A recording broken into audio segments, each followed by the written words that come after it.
the reason that we're all here, JeWon, you, incredible designer. I'm sure you read the bio, but just, 10 plus years of experience and then known for launching the Levi's commuter line. Okay, so we are here tonight to just chat with you, JeWon, learn about who you are, where you come from, how did you get started in fashion, and all that great stuff. Pull out my list of questions here. But Thank really, you for having me, first of all. Yeah, this is awesome. Absolutely, we're so excited. To be here. Tell us just a little about where are you from? Where did you grow up? And Sure. So I actually grew up in Hacienda Heights, which is in Southern California. It's a small Los Angeles County suburb, totally nondescript. You know, strip malls, McDonald's, Krispy Kremes around every corner. And it was like, I remember in high school, I was like, this is totally weird. I need to get out. But, I didn't get too far. I still went to college in LA. I went to Otis College of Art and Design. And I graduated with a BFA in 2002, 2003. And for about 6 months to a year, I kind of dabbled around. Like, there's a lot of great medium-sized fashion companies in LA, nothing too big. They're all still privately owned. So I did a little bit of this and a little bit of that. And then, I was like, I have a college degree. I want to get into this industry and really just, be a professional. And so I had a friend who was working at Pacific Sunwear at the time, which is it's like a retail store, lifestyle, surf and skate. And, I interviewed, I got the job, and that was my first kind of introduction into the industry. And it was a very sterile environment. It was probably not the best, representation of like a design company, but still, it was still a great company to start off with, and I definitely learned a lot. And then I had somebody from Levi's had left and come, and he was my boss. And he was there for a few months at PacSun with me, and then he went back to Levi's. And then there was an opening, he recruited me, and then I interviewed for the job, I got it, I moved up to San Francisco. That was about 6.5 years ago. And then just this past April, I put in my resignation and I left the company. So just been kicking back, trying to take it all in and just relax for the first time. So it's been great. Yeah. So your entire professional life has been focused around fashion. Yeah. When you were younger, did you always know? Were you like, I'm going to do fashion, I love style and design?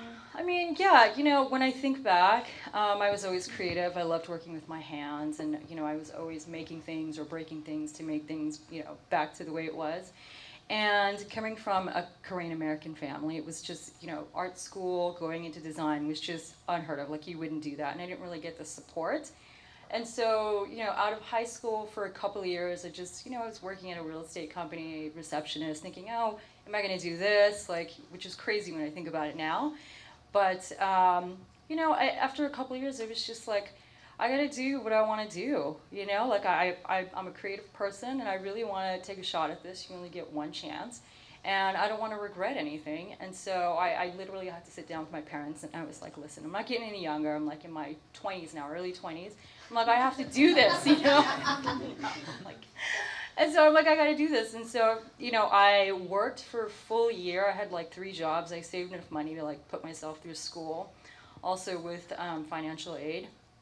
And I didn't know what exactly I wanted to major in, but I was like, I'll just figure it out when I get there. Let's just get there. And so, the design program there really spoke to me. They had a really good fashion program, and it just seemed really right for me. And so that's the path I took, and I don't think I regret it now. There were days when I was like, why am I doing this? But, for the most part, yeah, no, this is awesome. Yeah, so. Absolutely. So is your family supportive now? Yeah, they're definitely supportive. If you love what you do and you do what you love, there's no way like you can't be successful. At least, be happy doing it. And so even though, just recently I had to kind of reevaluate what I was doing and the company that I was working for, and that happens to everybody, and you just kind of have to stop and think, okay, what do I want to do next, and what's the company that's right for me and the path I want to take? So, yeah. That's very sage advice. I should write that down. So your first job after school within Pacific Sunwear, Pacific Sunwear, right? How did you get your foot in the door there? How did you? It's funny because I never thought I was very corporate. Like, oh, I would never work for a corporate company. That's not what I'm about. Like, I'm an artist. I'm creative. But surprisingly, I mean, I love the structure. I guess being a Virgo, I loved the structure and the process and everything, and it just made sense. And it was interesting coming from all these small companies that I was working with, where it was all about how much can you jam into one day and how much can you multitask. And then you go to this other, this bigger company where everybody has their set kind of things, and all this time and energy is spent into not many products, but there's so many dollars and investment behind it that, they run it through the mill. You have to be sure what you're doing and like just review again and again. And so it was a different side of, the industry that I saw. So that was really interesting. I think it was a pretty good, experience there for sure. Yeah, if someone was just getting started in the industry, would you recommend someone going through that kind of a very corporate structured fashion?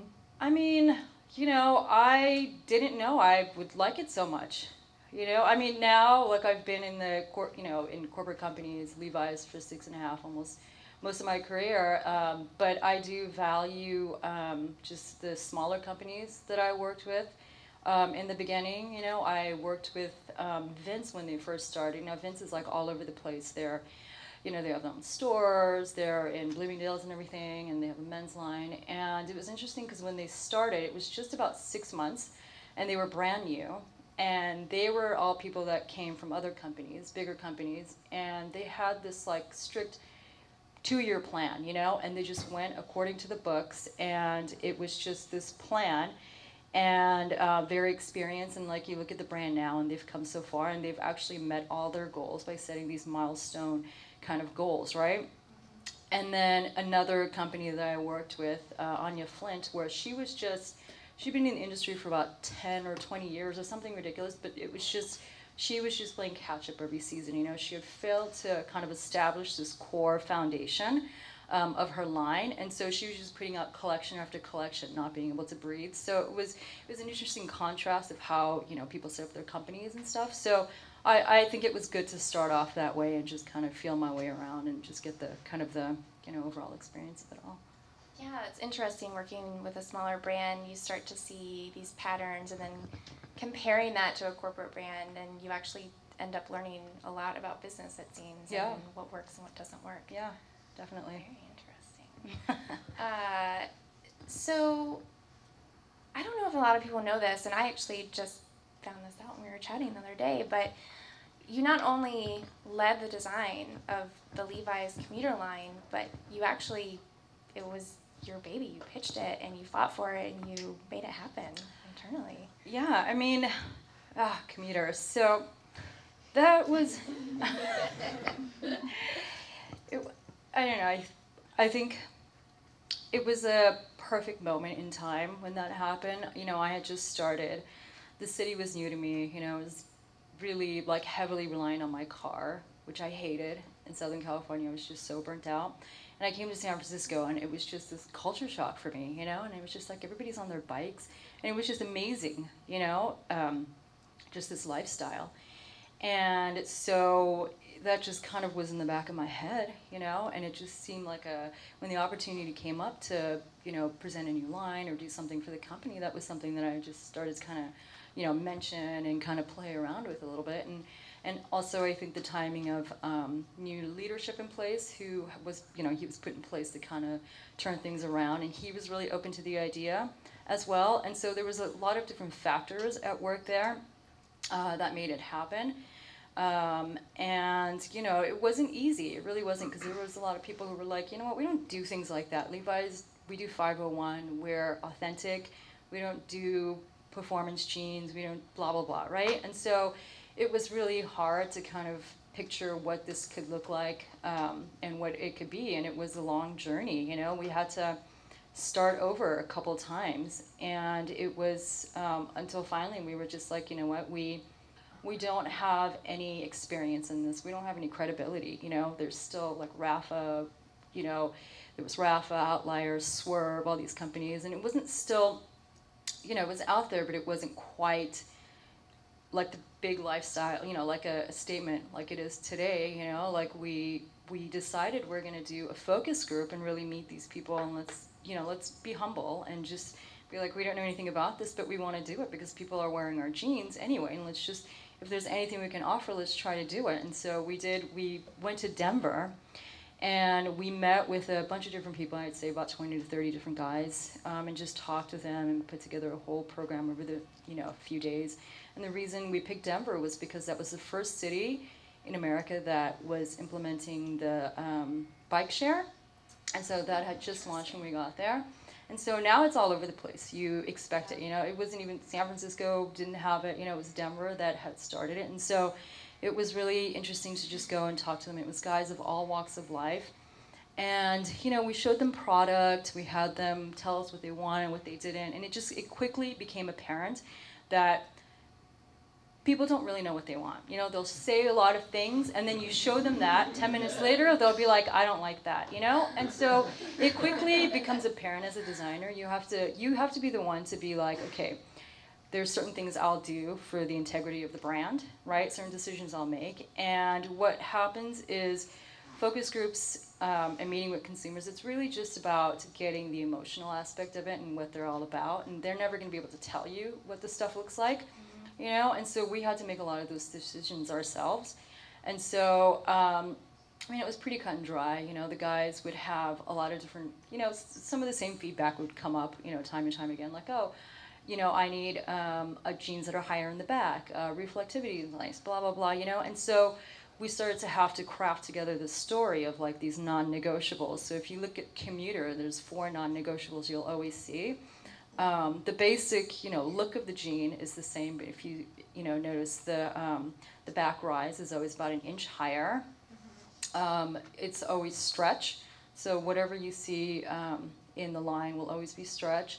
There's reflectivity, and then there's reinforcements in certain places. So it really isn't rocket science. It was just really, simple adjustments. But what was really impactful was, it was the first time where everybody just kind of held hands. It was marketing, merchandising, and we just said, you know what, this is the story we want to tell. These are the people we want to highlight, and get them to wear tests and do all this stuff and make it authentic and just come out.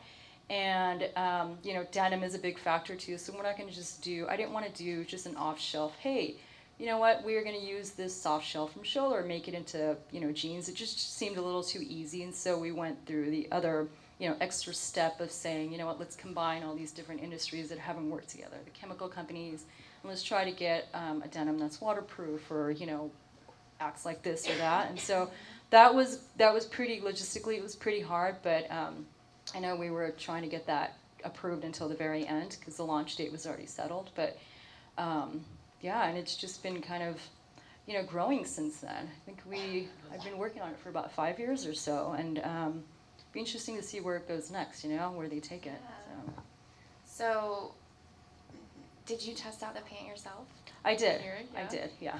I mean, they're guys' jeans, Everybody has their preference of what they want to wear. You know what I mean? And it's not like, I don't think the intention was never like, these are the jeans you must wear. It's just, if you're wearing jeans, you might as well try these out, And it's like, if they work for you, great. If not, But, yeah. I mean, for women, we can get away with so many other things. We have so many choices, but yeah. That's interesting. I mean, was there a specific reason you went with a men's line first, very targeted, versus women's? I mean, I was on the men's team for one, right? Yeah. And, the business is pretty different, men's to women's, even though it's the same brand. And so they took a long time to kind of get on that, wagon. And I don't know if I can say what it is, they are working on it. It was one of the last things that I'd done when I left. So we'll see. I mean, the only difference is that people left us alone when we did it. And I feel like that's where it was just so, you didn't have so many cooks in the kitchen, and we were just able to make it so pure, And it was a small group, but now, it's being one of the bigger collections in the company. There's a lot more people in it, so I'm not really sure how the launch of that is going to go. Yeah. Well, they don't have your talent anymore. Which is unfortunate. So it's interesting you moved to San Francisco and you just were completely inspired by the bike culture here. When you're designing now for other brands as you're freelancing, where are you finding inspiration? I mean, you know, if you're a working designer, you kind of have to, it's a continuous thing. You're always kind of collecting things as you go along the way, because you never know when you want to pull that out and use it as inspiration. And so it's always kind of an ongoing thing. You know, I mean, you kind of have to be inspired. Like at Levi's, we had the luxury of going on trips and, you know, being inspired and going to these beautiful places. Now that I'm just kind of on my own, you don't have that luxury. You hit the internet, go to a few stores, and you have to make it work. And usually you can extract, you know, enough of a story and put together a concept to do that. Yeah. Walk down Clarion Alley, see what new murals Yeah, are there. see what's new. I mean, it's a lot of images. There's a lot of great stuff on Instagram, I'm not going to lie, so I do collect a lot of those things. Street shots are always great. People just, you know, and I think you have to kind of go outside of what's obvious, like fashion shots. You know, sometimes it's just photography or architecture, or, you know, I think product design is also really interesting, industrial design. So things like that can inspire. Yeah. Interesting. So, you know, Levi's, you had your deadline. You're like, okay, this is a deadline. We're going through this design process. You have other people that are involved, at least helping drive that to the finish line. Yeah. With less structure, how do you know when your design is ready? I mean, you know, you have to be pretty thorough as a design. You have to be, as a designer, and you have to be pretty confident in the collection. You know, it just has to feel right. I know that sounds kind of, but like, you know, it's never going to be exactly what you want on paper, because it's just on paper, right? It's just in theory until you get the samples back. And you get to do your final tweaks. But I know as a designer and a lot of other designers, it's never ready. Even when it hits the floor, it's never ready. You know, you always want to do something to it. But yeah, I mean, you just, at some point, you just like pencils down, you got to be done, you know, or else you'll always be trying to, oh, one more thing, you know? Absolutely. Deadlines are important, yeah. I mean, now you've been in the fashion business for 10 plus years, and it's been the focus of your entire career. How do you think that's changed since you started? Just the industry as a whole and the process? I don't think the industry and the way it works has changed much. I think a lot of it's changed in response to how consumers are shopping now and the things that they want. I think, you know, we've noticed in, you know, it's not full on yet, but people are trying to buy less and maybe just better quality, have something that lasts, pay a little bit more. So I think made in U.S. is pretty important too, bringing, you know, manufacturing back here. So I think people are, you know, companies are starting to realize that, obviously, and it hasn't gone full force yet, but I think that's something that's really interesting and important. And it's really hard to implement and find, you know, people to actually produce your goods here in the U.S. Because so many of those jobs have left. But I think that's pretty important. So in response to that, I think companies are trying to do their best to, you know, have that in their line. And then also sustainability is a big thing. People are a lot more conscious about the environment and what goes into making a garment, you know, because the supply chain and the hands that it goes through is just, it's so much, from just the cotton being grown to the final product where the buttons, you know, being sewn on. There's just so many hands. People, you know, they want to know, and like, you know, so I think they want to know where things are coming from and, you know, how it's hurting or helping. Do you feel like being a apparel designer and working in fashion has impacted the way that you shop and the styles that you choose? Yes and no. I mean, it's always different when it's you, when you're shopping for you, you know? I'm kind of a t-shirt and jeans kind of gal, so I mean, not much has changed since high school, so yeah. What's your go-to favorite pair of jeans? Levi's for sure, my 517s. Always has been, since high school, always will be. Yeah. You have a favorite t-shirt? I do. It's this white V-neck that's like almost yellow now, so that's kind of my favorite one. I wear it in the house. It's good to go out in. That's awesome. Can't go wrong with t-shirt and jeans. T-shirt, yeah. White t-shirt and jeans. So, and we touched on this a little bit in terms of just where you're finding inspiration, but now you're free of those wonderful but sometimes challenging corporate shackles, and you're out in the world and consulting and working with some new brands. When you first start working with a new brand, how do you get inspired specifically for their aesthetic and what they're looking for, and how do you just approach that from an outside point of view?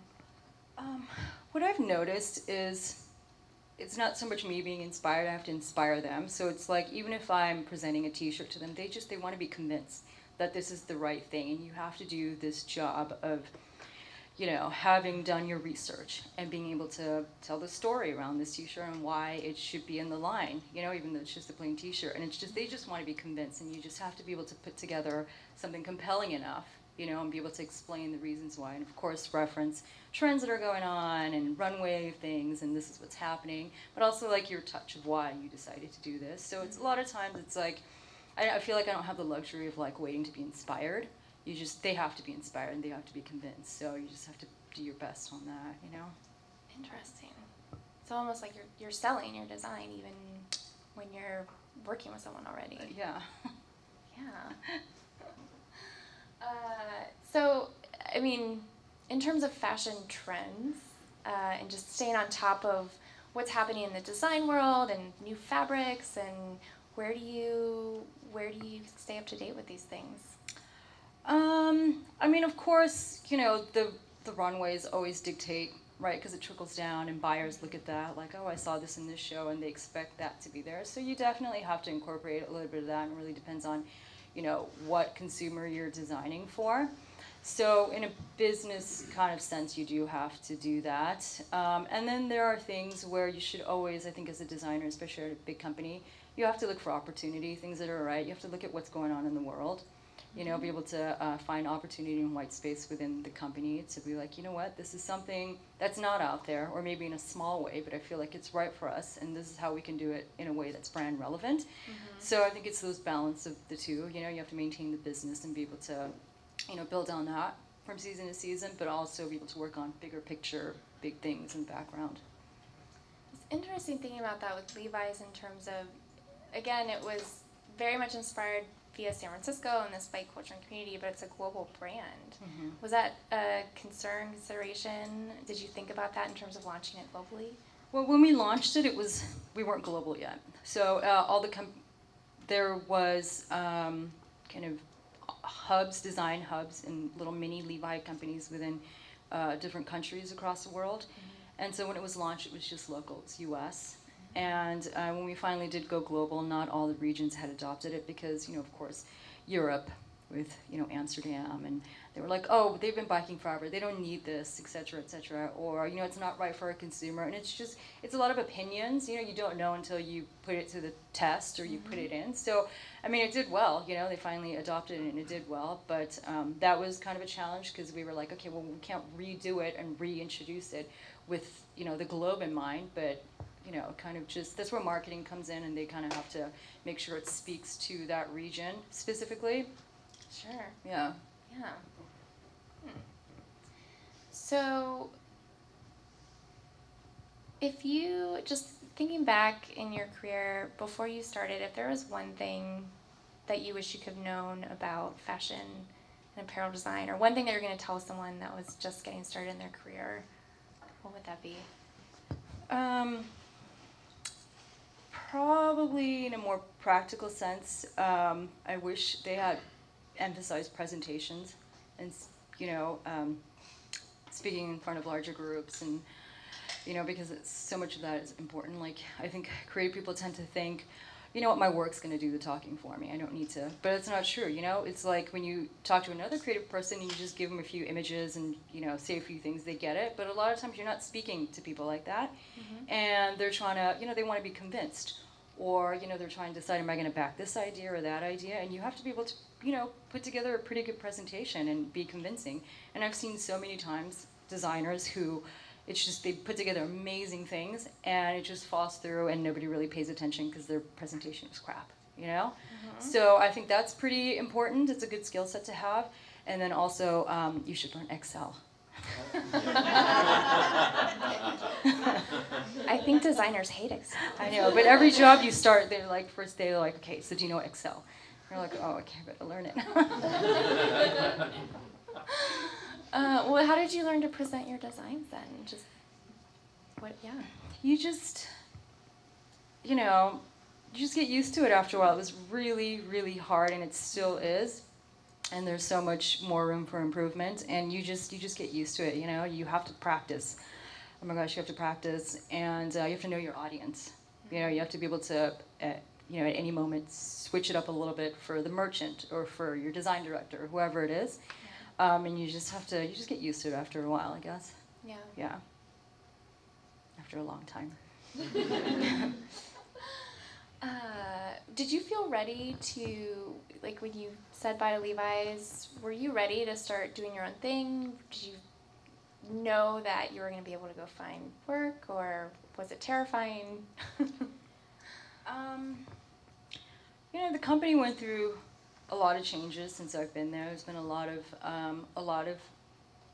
turnovers in leadership, which says they're kind of trying to find their voice and trying to see how they're going to take it to the next level or stay around for another 150 years. So there's been a lot of changes that I've been through. The company in the last couple of years really felt like I was just trying to keep up with that, and it was really not about design anymore, but just process. Let's change the process, this and that, and you know, it was really getting to be a bit much. And with this last change where they laid off like 800 people.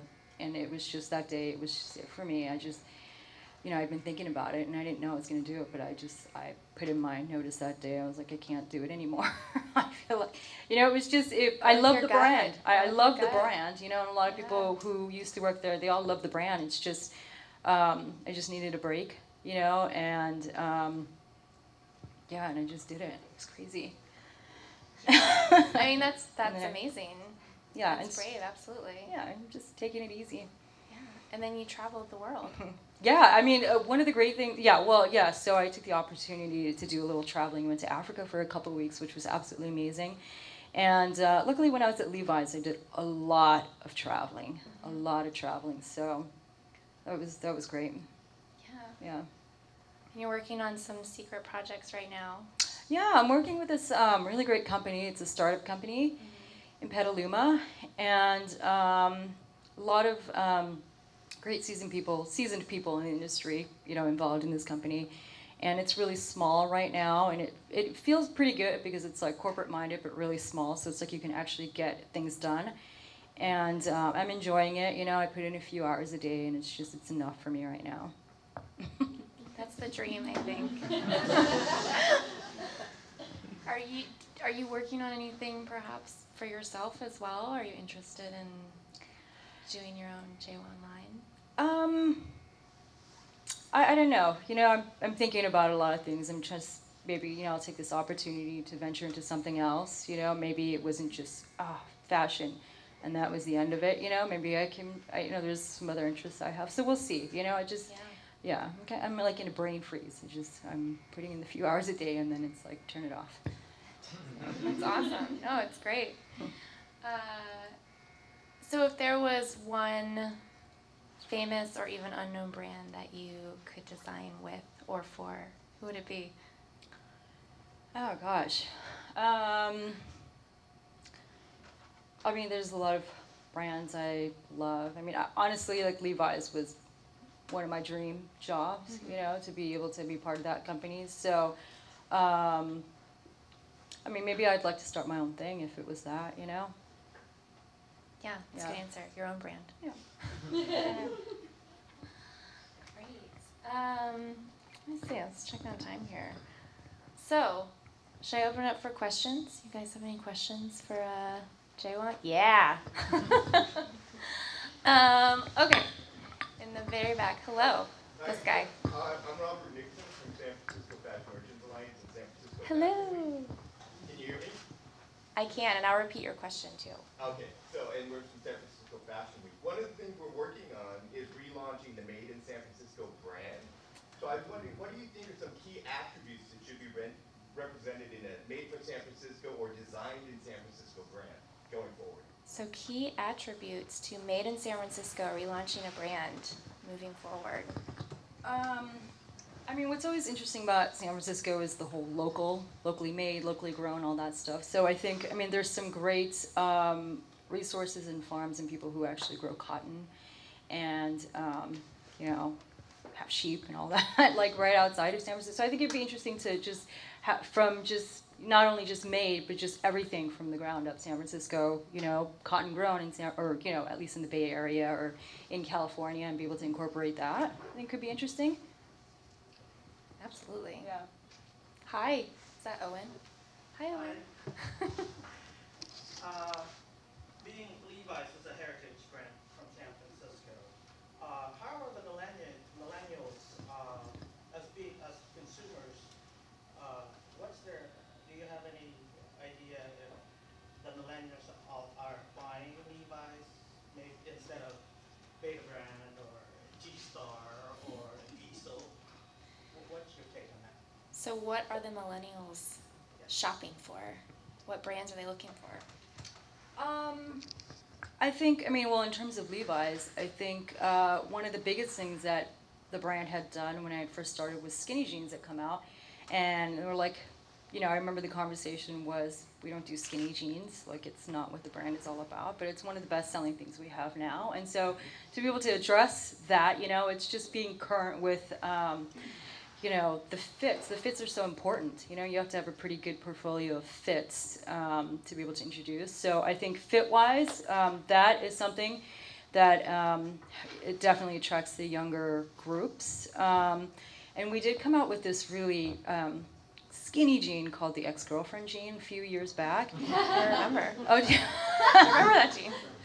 and that also was something that nobody was really interested in, so it just kind of, slipped through the cracks and ended up in the line. And then the kids got a hold of it, and this was many years ago, and they were like tweeting about it and like saying all these things. And then we had like people who were in their 40s, 50s saying, how could Levi's do this? It's not what the brand is about.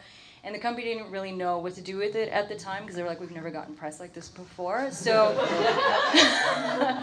so I think it's just, you just kind of have to take a chance and do things that are outside the comfort zone, I guess. I would have liked to have been in the PR room when these tweets started. Any other questions? Yeah, Steven. I have one.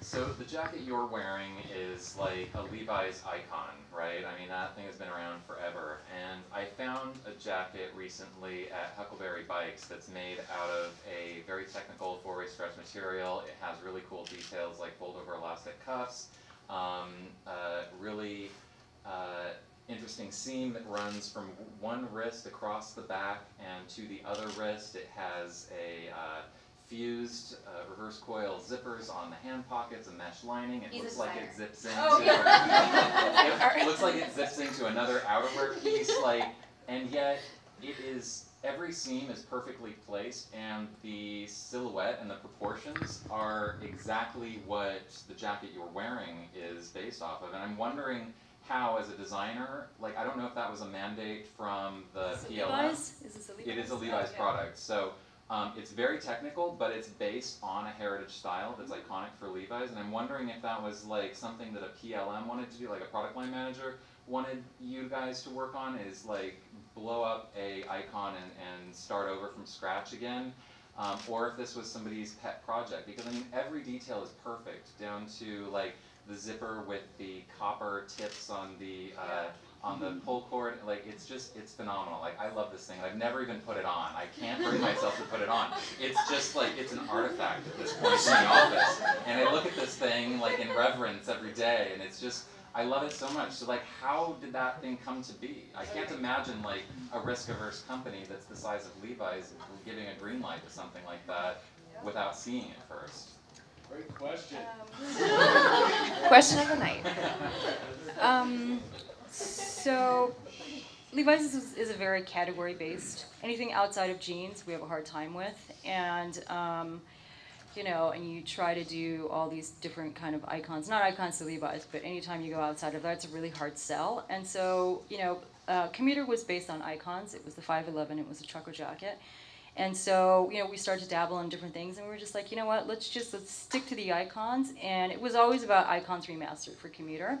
So we started to take, and that was one of my designers, Sally Leone, who designed that. She's extremely meticulous, and all those little details Tell her are. I love her. Yeah, okay.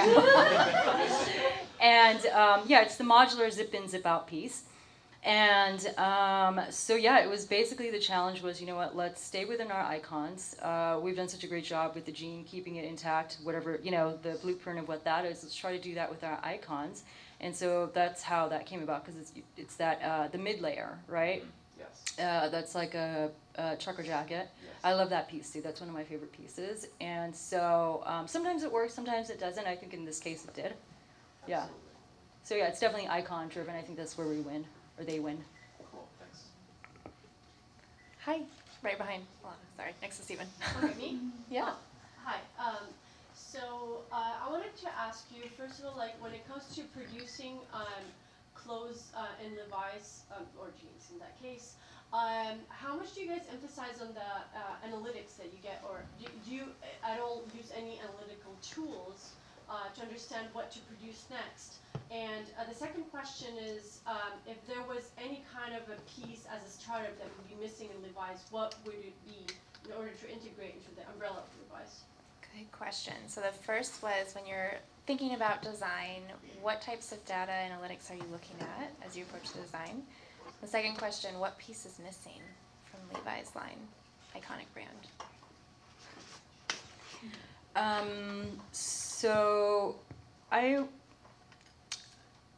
So as designers, we have to, you scour, you see what's going on, what's trending, and you definitely have to pick and choose what is right, what's relevant for you, and you look at your portfolio, because you don't want to oversaturate either and have 5 different skinnies. You want to make sure you have the right ones, because then you're just splitting hairs at that point. So you have to be able to be careful about what you introduce and what fits you want to go after. So it really is it's up to you. It's up to the design team what you want to go after. So that's it's a decision you have to make.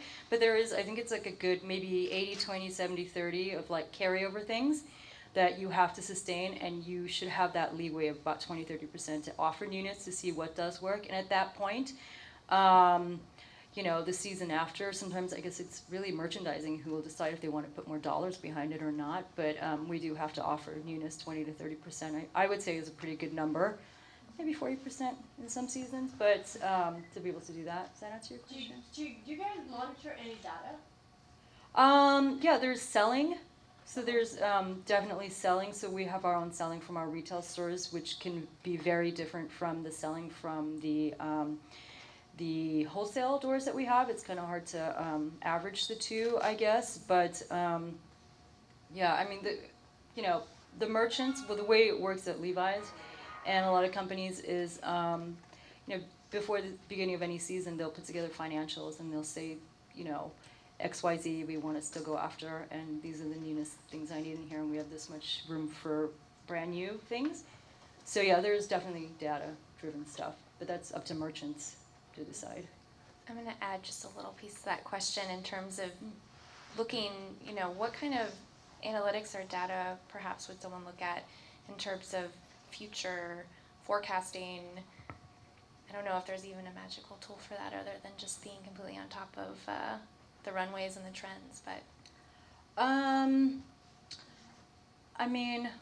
that's a tough one. absolutely. You have to if you knew that, it would be great, right? if you could figure out what was going to be the magic thing. But I think you always have to have a healthy reserve of the things that are working and carrying over. And it's sometimes not even up to us. Macy's will come and be like, I must have this. Sometimes, so you have to do that. Yeah. How about the second question? What was the second question?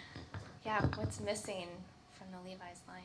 In terms of integrating, if you guys had a piece that's missing, what kind of a startup would you like to integrate into the umbrella of Levi's?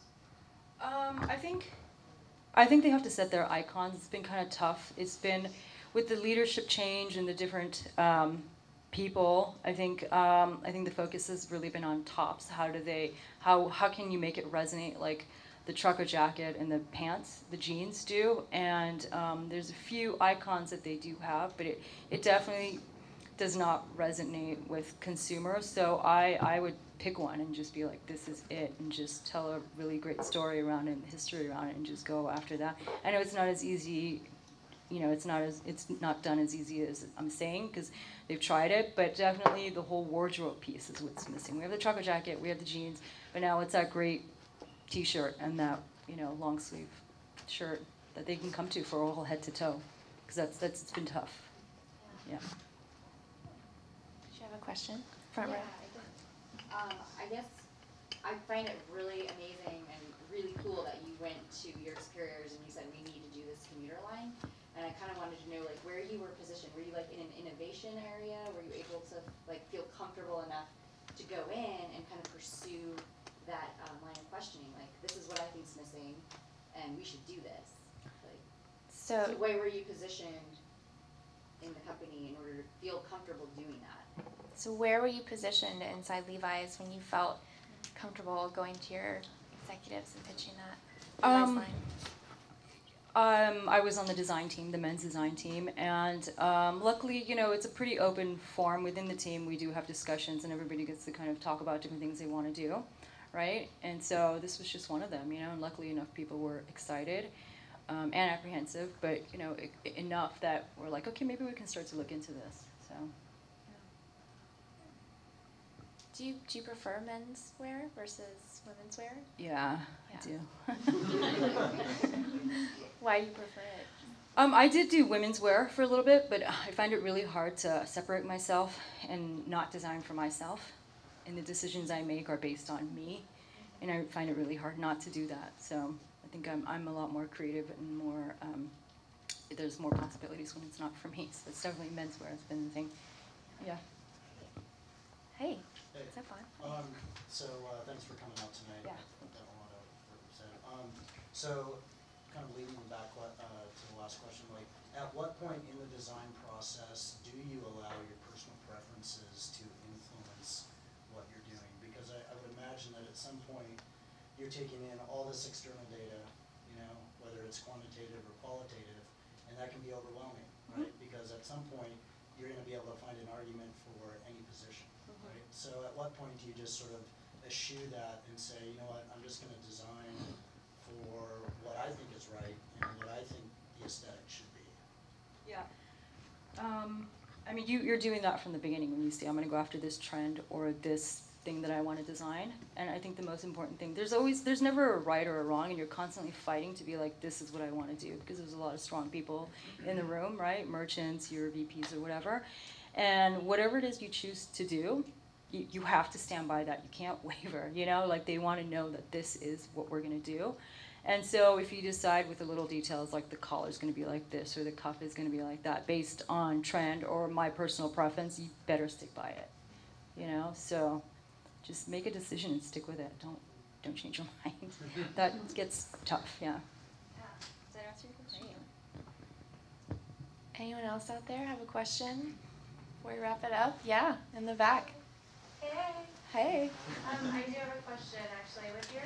You explained your successes with the commuter line and how you really fought for it. Do you see yourself expanding, or even Levi's expanding the commuter line into women's on behalf of myself and all my commuter friends that are women?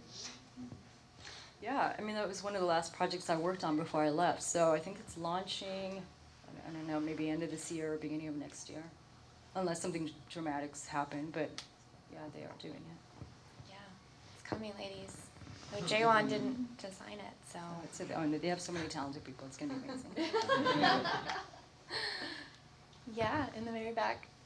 Actually, kind of going off of that question, do you notice a big difference between the women's commuter line and the men's? Were there different considerations that you took? Yeah, I mean, we all know, if you're in a bike, there's certain things you need and you want because the motion is the same, the activity is the same. But it was interesting to see how women spoke to those things, you know. That was the big difference, where as guys were a lot more cut and dry, I need this, this, and this. Women were more like, I don't feel safe if I'm too exposed, or I want to feel comfortable. So it wasn't really like, I need this and that. We kind of have to figure it out, or just kind of put it together for them. But in terms of like the actual product, there'll be a few, I mean, it's going to be denim, of course. But I think the big thing that'll be different is in the storytelling and the marketing pitch for it. The way they speak to women will be different than the way the men were spoken to. That's an interesting thing to touch on, is the way the bike industry or fashion industry, when thinking about performance types of fashion, how they market to women. Yeah, and I've been in the men's business for so long, I kind of lost touch with that, and it was really refreshing and just an eye-opener just to see how women do shop and you know, talk about what they need. It just was so immersed in the men's business that it was quite a different experience for me as well. Yeah. It was All right, well, maybe one more question, and then we'll all have some drinks. I'm sure JeWon will hang around a little bit as well. Anybody else? Final killer Beat Stevens question of the night? I'm just kidding. That was a really good question. Can you talk a little bit about the difference between how men shop, you know, in this category, and how, like, the trigger points for men and women, and how they're different? Yeah, the difference in how men and women shop in this category, and the triggers for those differences. Capture that. I feel like guys want to know just like snapshot, like what are the bullet points of what this is all about, and you know, they put it on, check themselves out in the back, the front, it looks good. But women, it's a lot more like, and for me too, you know, but it is a lot more emotional. There's a lot of different like factors that go into play, and it's like, well, I don't care if it's bullet points. Does it feel soft? Am I gonna, you know, there's a lot of other different factors. So I think that marketing thing is going to be pretty important in the way they speak to them and launch to them. So there's an emphasis on that. So we'll see. Awesome. Well, let's give a huge round of applause to Thank you so much for coming out and sharing your story with us. And Thanks for coming and thank listening. you. Yeah, that's Absolutely. awesome. And thank you all again for coming.